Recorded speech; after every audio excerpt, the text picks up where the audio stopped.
It is the wild police shootout that put a lot of innocent Valley drivers in danger. And tonight, exclusive new insight and a big complaint about how this situation was handled.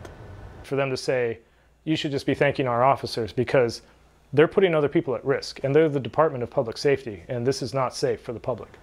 That's the husband of one of those drivers calling out the DPS director, demanding accountability and sharing new video evidence. And tonight he's speaking out exclusively with ABC 15 investigator Dave Biskuping. She's right there. So this is the suspect's truck. These are all the police officers that are in shootout with him. And right here, yeah, that's your wife's truck. Yep. David Opstein's wife believes she was, quote, trapped in a war zone.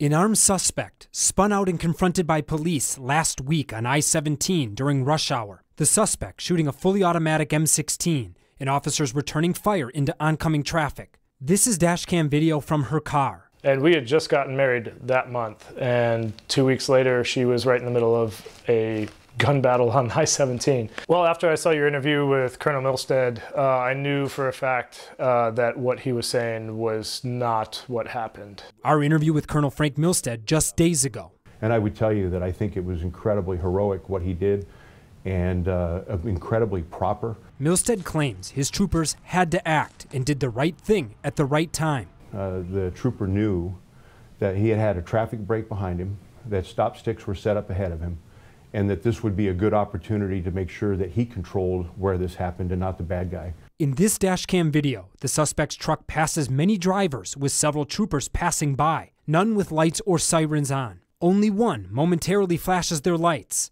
None appear to weave slowly back and forth to create the safe distance known as a traffic break. You said there was a traffic break behind? Correct.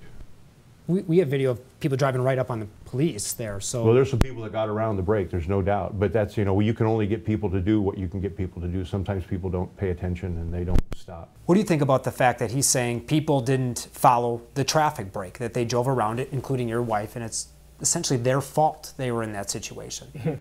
Yeah, no, there was no traffic break. DPS, which I will show you, I'll give you the footage, they're following him for miles and miles and miles without him doing anything at all. Nothing had escalated. After hearing Milstead talk about the traffic break, Opstein and his wife went back and pulled more video for ABC 15. This is several minutes leading up to the shootout. You can see the suspect's truck starting and stopping with the flow of traffic. Several DPS vehicles in tow. No indication this was an emergency.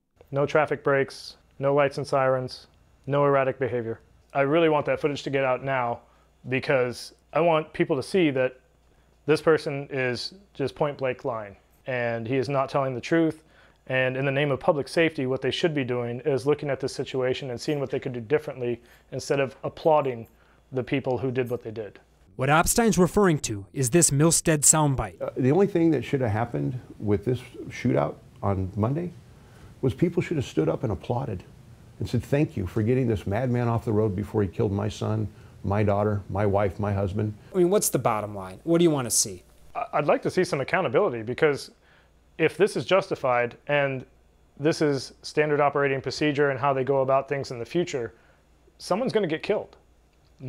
Thank God my wife is okay. Thank God everyone else is okay. Dave Biskuping, ABC 15, Arizona. Dave also exposed the criminal's automatic M16 rifle belonged to the sheriff's office. So how did he even get that weapon? It's one of the many questions we're pushing officials to answer. Let's